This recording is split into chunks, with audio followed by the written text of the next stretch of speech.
Philippines के सबसे पुराने और दूसरे सबसे बड़े शहर सेबू में आपका बहुत बहुत स्वागत है। हाय, मैं हूं सौरभ और आप देख रहे हैं मेरा चैनल वॉन्डरिंग मॉन्क।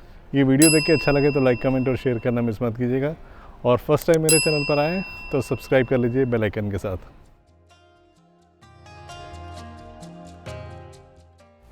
आते टाइम ज़्यादा इज्जत होती है दामाद की, जाते टाइम नहीं। आते टाइम एसी वैन में, जाते टाइम रिक्शे में।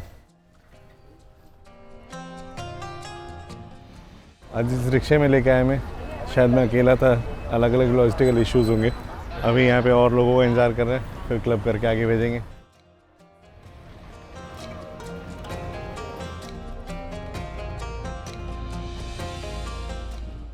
इतना बढ़िया इनका कोऑर्डिनेशन है कि कैटेक्लैन पोर्ट पे जैसे पहुँचा, टीम मेंबर हाजिर थे रिसीव करने के लिए मुझे। और बोट्स के लिए भी बिल्कुल वेट नहीं करना, तुरंत भरती है, तुरंत निकलती है। बेस्ट पार्ट मुझे इनका कोऑर्डिनेशन ही लगा हर जगह पे। जाते टाइम दोनों तरफ से शेयर्ड वैन्स मिली थी, आते टाइम मामला बदल गया। आते टाइम प्राइवेट रिक्शा और कैटेक्लैन पोर्ट से एयरपोर्ट के लिए प्राइवेट इनोवा। जाते टाइम तो काफ़ी टाइम लगा था, काफ़ी टाइम क्या 9-10 मिनट लगा था। आते टाइम 2-3 मिनट लगा। बिल्कुल पोर्ट के बगल में 3-4 एयरलाइंस हैं जो यहाँ से फ्लाई करती हैं। एयर एशिया से मैं आई था, सेबू पैसिफिक है, फिलीपीन एयरलाइन है, एक और कोई है जो कि यहाँ से फ्लाई करती है। सेबू के मुश्किल से 1, 2, 3, 4 काउंटर्स हैं, जिसमें से 2 बंद हैं।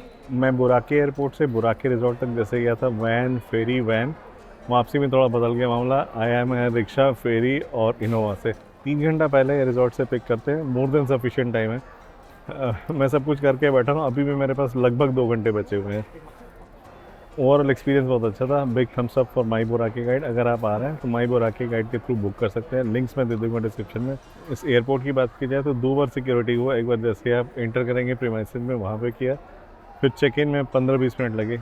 लंबी सी लाइन थी, हालांकि सिर्फ बैग ड्रॉप करना था वो। और ये एयरपोर्ट छोटा सा ही है, लेकिन खाने पीने के डिसेंट काउंटर्स हैं और स्टारबक्स जैसे बड़ा चेन का एक आउटलेट भी है।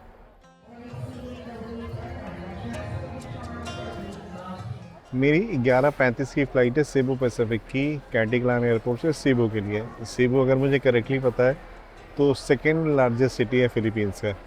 क्या है सेबू, क्या क्या देख सकते हैं, क्या क्या कर सकते हैं, सेबू पहुंच के दिखाता हूं। और सरप्राइजिंगली ये वाली टिकट मुझे काफ़ी सस्ती मिल गई। 2600 की टिकट थी, जिसमें बैगेज इंक्लूडेड है 20 किलो का, एंड सीट सिलेक्शन भी।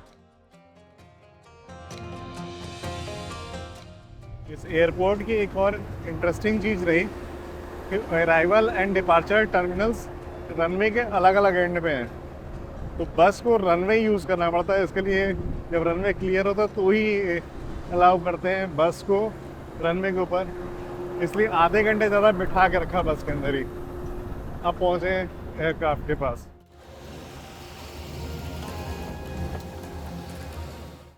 लेग रूम थोड़ा बेटर है एयर एशिया के मुकाबले, लो कॉस्ट एयरलाइन ही है, notch better.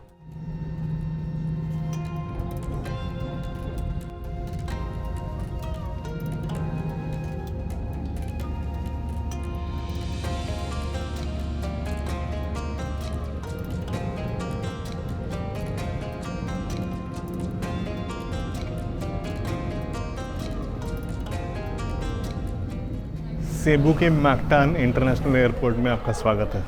Good afternoon. Airport actually Cebu से सेट हुआ एक दूसरा आइलैंड है मैकटान, वहाँ पर है, मेन सेबू आइलैंड पे नहीं है। ये एयरपोर्ट थोड़ा बड़ा है और इम्प्रेसिव है। इनफैक्ट मुझे मनीला से भी ज़्यादा इम्प्रेसिव लगा। Neat, clean, big, very big arrival hall. और ये भी इंटरनेशनल एयरपोर्ट है। यहाँ पर भी आप इंडिया से आ सकते हैं via other south east Asian countries. Bag आ गया, टैक्सी बुक कर ली है, 3 मिनट में टैक्सी वाले भाई साहब आ रहे हैं, ग्रैब वाले। चलता हूँ अराइवल बे में जहाँ से पिकअप है।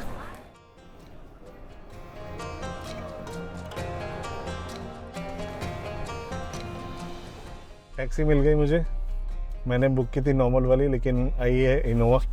14 किलोमीटर दूर है और फेयर लिया है ग्रैब ने 441। ठीक ही बोलूँगा, बहुत ज़्यादा महंगा तो नहीं है। 440 मतलब हो गया लगभग 650-700 14 किलोमीटर के लिए।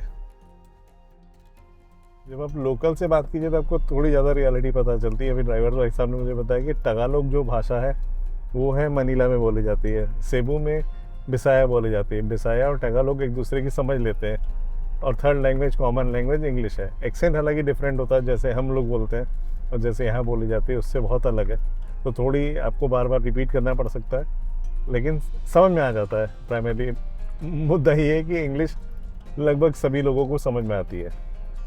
और बिसाया टगालोग के अलावा और भी बहुत सारे एक्सेंट है, मूल सबका सेम है, पर लैंग्वेजेस बहुत सारे हैं। अलग अलग आइलैंड्स में अलग अलग तरीके से अलग अलग नाम से बोली जाती हैं।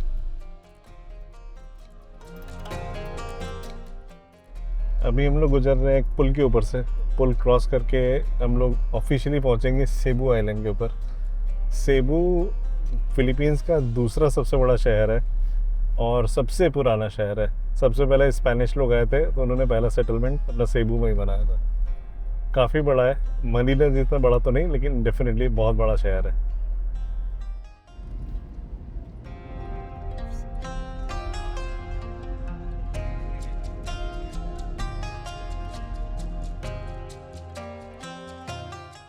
टोटल 45 मिनट लगे मुझे एयरपोर्ट से यहाँ पहुँचने में। सेबू सिटी के अंदर एक होटल है जिसका नाम है हैमरसन्स। यहाँ पे मैंने 2 रातों के लिए होटल बुक किया है। पर नाइट का कॉस्ट है 2800 रुपये। मैं ऊपर गया, चेक इन करके सामान वगैरह रख के नीचे आ गया। डिसेंट साइज़ का रूम है, डिसेंट साइज़ का बेड है, कुछ एक्स्ट्रॉर्डनरी नहीं। जो बेसिक चीज़ें होनी चाहिए वो सारी हैं। बाथरूम साफ़ सुथरा डिसेंट साइज़ का है। ये मैंने बुक किया था अगोड़ा से। और यहाँ पे जो ब्रेकफास्ट है वो बुफे नहीं है, सेट मेन्यू है। सेट मेन्यू में जो ऑप्शन मुझे समझ में आया, जो मैं ले सकता हूँ, वो ऑप्शन सिर्फ एक ही है, वो है bread butter and coffee. Value for money मुझे लगता है शायद थोड़ा और कम हो सकता है, तो 2000 के आसपास होता तो बेटर होता, बट जो है सो यही है। इस ट्रिप में मेरे से एक बड़ी गलती हुई कि मैंने अपने साथ ड्राइविंग लाइसेंस रखना मिस किया। अगर ड्राइविंग लाइसेंस मेरे पास होता तो मैं बाइक लेके आराम से घूम सकता था। बाइक होता तो शायद 800 पीसों में काम हो जाता। रेंटल में 600 से 800 के बीच में यहाँ पे रेंट पे बाइक्स मिल जाती हैं। पर ड्राइविंग लाइसेंस नहीं होने के कारण जहाँ मैं जाना चाहता हूँ वहाँ के लिए मुझे महंगा सा एक टूर पैकेज लेना पड़ रहा है, क्योंकि ग्रैब वगैरह वहाँ नहीं जाती है। उसके लिए टूर पैकेज यहीं से बुक किया। दोपहर में 3 बज रहे हैं, कहाँ खोजने निकलूँगा। बड़ा हाई प्राइस सा लगा मुझे। 20 किलोमीटर जाना, 20 किलोमीटर आना, लगभग 20 मतलब टोटल 50-60 किलोमीटर का ट्रिप होगा। 2-3 स्पॉट्स है जो घुमाते हैं। इसके लिए इन्होंने चार्ज किया है 3000 पेसो, मतलब पूरी गाड़ी रहेगी, प्राइवेट टूर ही है।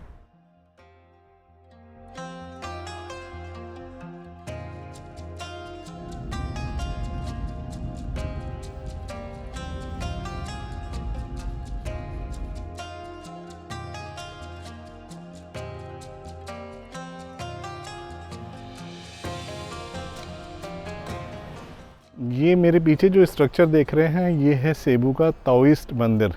एक छोटी सी कम्युनिटी है, Filipino Chinese community, Beverly hills area में सेबू सिटी के अंदर है ये मंदिर। एक तो इसकी आर्किटेक्चर बहुत सुंदर है। लगभग 300 फीट की ऊंचाई पे एक छोटे से हिलॉक के ऊपर बसा हुआ है।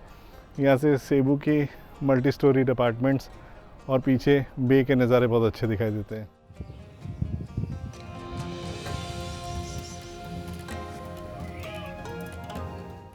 थोड़ी सीढ़ियाँ चढ़ के आनी है ऑफकोर्स सबको, लेकिन उतनी भी नहीं है। टॉप तक होके आइए, अच्छा दिखाई देगा।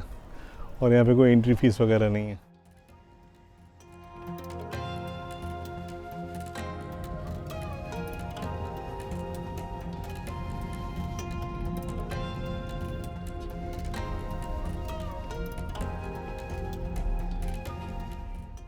पीक आवर्स में पूरी दुनिया के सारे बड़े शहरों में ट्रैफिक की बुरी हालत होती है, सेबू एक्सेप्शन नहीं है। 6 किलोमीटर आने में लगा कुछ 40 मिनट के आसपास, और बिल बना 286 पीसों का। बहुत बुरा ट्रैफिक का हाल था। पीक आवर्स की वजह से टैक्सी के रेट्स भी ऊपर थे। और जिस जगह पे मैं था, वो जो ताओइस्ट टेम्पल से मैं पहुंच गया हूँ फिलीपींस की सबसे हिस्टोरिकल जगह पे। क्या इंपॉर्टेंस है इस जगह की, अभी बताता हूँ। ये मेरे पीछे जो स्ट्रक्चर देख रहे हैं, इसको बोलते हैं मेजेलेंस क्रॉस। एक भाई साहब थे, फर्डिनांड मेजेलेन, एक्सप्लोरर थे, पोर्चुगीज़ एक्सप्लोरर, पूरी दुनिया का चक्कर काट रहे थे। 1521 में वो यहाँ पे आए सेबू में। उन्होंने पहली बार इस जगह को खोजा और यहाँ पे लगा दिया एक क्रॉस, जीसस क्राइस्ट वाला क्रॉस। वहीं से शुरुआत हुई इस देश में कॉलोनाइजेशन की, स्पेन की और क्रिश्चियनिटी की। मैजेलन क्रॉस के बगल में बहुत बड़ा सा चर्च है, इसका नाम है बेसिलिका डेल एंटोनियो, बहुत ही ग्रैंड। और सिनुगल, अगर मुझे करेक्टली याद है, सिनुगल करके एक फेस्टिवल था जो कि हुआ है संडे को। अभी भी बहुत सारे लोग फेस्टिवल वाले मूड में हैं, बहुत भीड़ है। अभी भी कुछ चर्च में फंक्शन चल रहा है, बैकग्राउंड में आपको आवाज़ भी आ रही होगी। 88% लोग क्रिश्चियनिटी फॉलो करते हैं फिलीपींस में, और ये चर्च उसका जीवंत उदाहरण है। 1521 से 1565 के बीच में काफ़ी सारे डेवलपमेंट्स हुए। 1565 में मिगेल भाई साहब एक आए, उन्होंने पहली बार पूरी तरह से कॉलोनाइज़ किया फिलीपींस के सारे आइलैंड्स को। उनके कॉलोनाइजेशन से पहले अलग अलग आइलैंड्स अलग अलग तरीके से ऑपरेट होते थे, अलग अलग सबका ट्रेड था। सबको एक झंडे के नीचे लेके आए, कॉलोनाइज़ किया। और जो किंग फिलिप सेकेंड थे स्पेन के, उनके नाम पे इस जगह का नाम रखा आइले दा फिलिपीना, मतलब फिलिप भाई साहब के आइलैंड्स, और वहाँ से इसका नाम आया फिलीपींस। काफ़ी टाइम तक फिलीपींस के ऊपर स्पेनिश लोगों का रूल रहा। जब इन्होंने कॉलोनाइज़ किया उसके बाद मनीला बना पहला कैपिटल इस देश का। उसके पहले लोग कहते हैं टेक्निकली सेबू कैपिटल हुआ करता है इस देश का।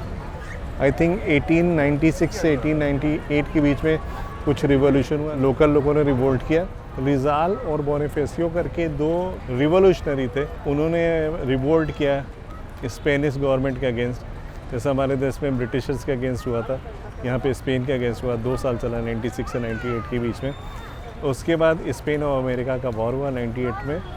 जब 1898 में अमेरिका ने फतह हासिल की, उसके बाद यहाँ पे अमेरिकन रूल रहा वर्ल्ड वॉर तक, और इसी वजह से काफ़ी ज़्यादा यहाँ पे अंग्रेज़ी का बोलबाला है, क्योंकि अमेरिकन्स ने इंग्लिश को प्राइमरी एजुकेशन के अंदर रखा था। वर्ल्ड वॉर के टाइम पे टेम्परली 41 से 46 के बीच में, अगर मुझे करेक्टली याद है, तो जापान का भी कंट्रोल रहा है। उसके बाद 4 जुलाई 1946 को फिलीपींस को इंडिपेंडेंस मिला। तो बहरहाल ये पूरे इस कंट्री का हिस्ट्री है, और हिस्ट्री के साथ साथ सबसे हिस्टोरिकल जगह ये है। ये जगह जो सेबू का ओल्ड सिटी रहा हुआ, टेक्निकली ये उसका सेंटर पॉइंट है।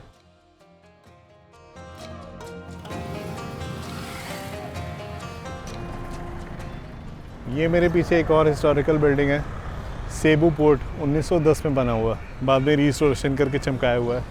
अभी इसको म्यूज़ियम में कन्वर्ट कर दिया गया है, फ़िलहाल म्यूज़ियम बंद हो चुका है। हिस्टोरिकल एरिया में घूम रहे, हिस्टोरिकल चीज़ें दिखाई देंगी।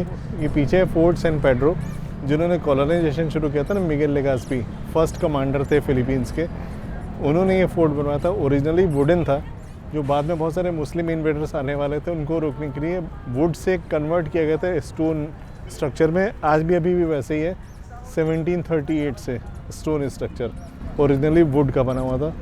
और फोर्ट के पास में बहुत बड़ा सा पार्क का एरिया है।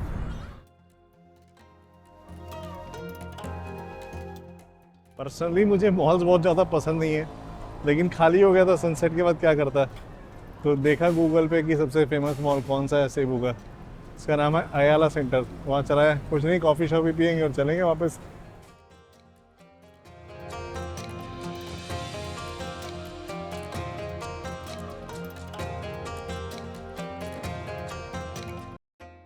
दुनिया के सारे मॉल्स एक ही जैसे लगते हैं। आप लोगों को भी सेम ही लगते हैं कि अलग अलग लगते हैं? हर जगह सेम तरीके के लेआउट होगा, सेम तरह के स्टोर्स होंगे, कुछ लोकल, कुछ मल्टीनेशनल, कैफ़ेज़ होंगे। बहुत बोरिंग नहीं हो जाता है? बताइएगा अपना ओपिनियन। आप लोग सोचते हैं जहाँ जाता हूँ मॉल में जाता हूँ जरूर बोरिंग भी बोल रहा हूँ। सच बता रहा हूँ, कुछ तो आप लोगों को दिखाने के लिए जाता हूँ, और बोर हो रहा होता तो चला आता हूँ। मॉल एक्चुअली है काफ़ी बड़ा। जैसे मैंने बोला कि एक ही तरीके के मॉल होते हैं, सारा पैटर्न सेम होता है। चलते चलते एक जगह पहुंच गया, वहाँ थोड़ा सा मेरा ओपिनियन बदल गया। बहुत बड़ा सा ओपन एरिया है, गार्डन बना रखा है, नॉन एयर कंडीशनड, और बहुत सारे खाने पीने की दुकानें हैं।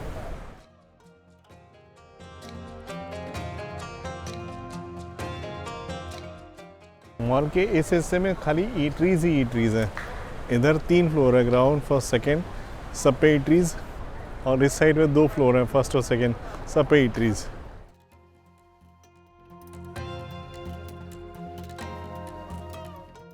मनीला का जो SM मॉल था ना, जैसे उन्होंने टॉप फ्लोर पे एक गार्डन टाइप का बनाया था, वही सीन यहाँ पर भी है अयाला सेंटर में, 4th फ्लोर पे ओपन टेरेस। ग्लोबलाइजेशन का मैसिव इम्पैक्ट है कि आपको सारे ब्रांड हर जगह मिल जाते हैं। डाइसो, मैकडोनल्ड, टॉयज आर अस, पीछे मिस्टर DIY, हर जगह, हर शहर में, मोटा मोटे सारे बड़े शहरों में आपको ये सारे ही ब्रांड्स मिल जाएंगे। साउथ ईस्ट एशिया वाले क्या खा के मॉल बनाते हैं, शुरू होता है, ख़त्म होने का नाम ही नहीं लेता। बैंकॉक में देखा, मनीला में देखा, और अभी यहाँ सेबू में।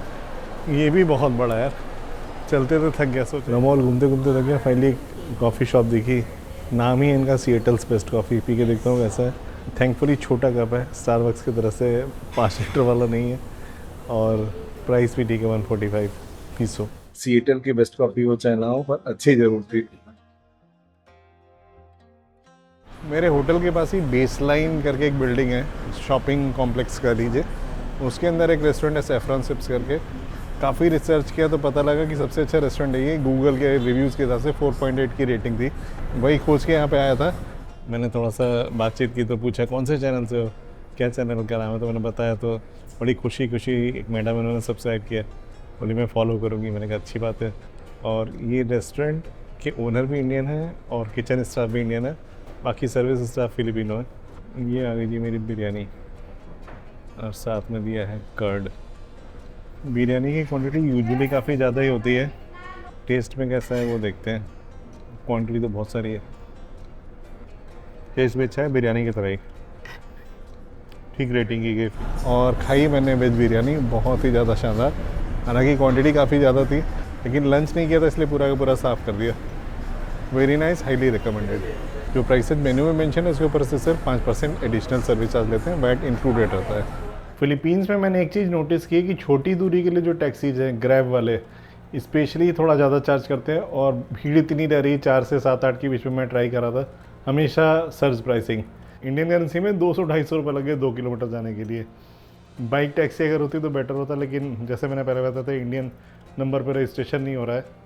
ओवरऑल सेबू देख लिया, जैसे एक बड़ा शहर होता है वैसे ही है, हिस्टोरिकल सिग्निफिकेंस है इस शहर का। और कैसा लगा आप लोगों को सेबू, आप लोग कमेंट करके, शेयर करके, लाइक करके बताइए। नेक्स्ट वीडियो में मैं सेबू से एक जगह एक्सकर्शन पे जा रहा हूँ, कौन सी वो जगह है वो देखने के लिए सब्सक्राइब कर लीजिए बेल आइकन के साथ। मैं आप लोगों से अगले हफ्ते फिर मिलूँगा उसी वीडियो के साथ, उस एक्सकर्शन के साथ। जब तक मिलूँ तब तक अपना ख्याल रखिए, खुश रहिए, मुस्कुराते रहिए, स्वस्थ रहिए। Bye bye and take care.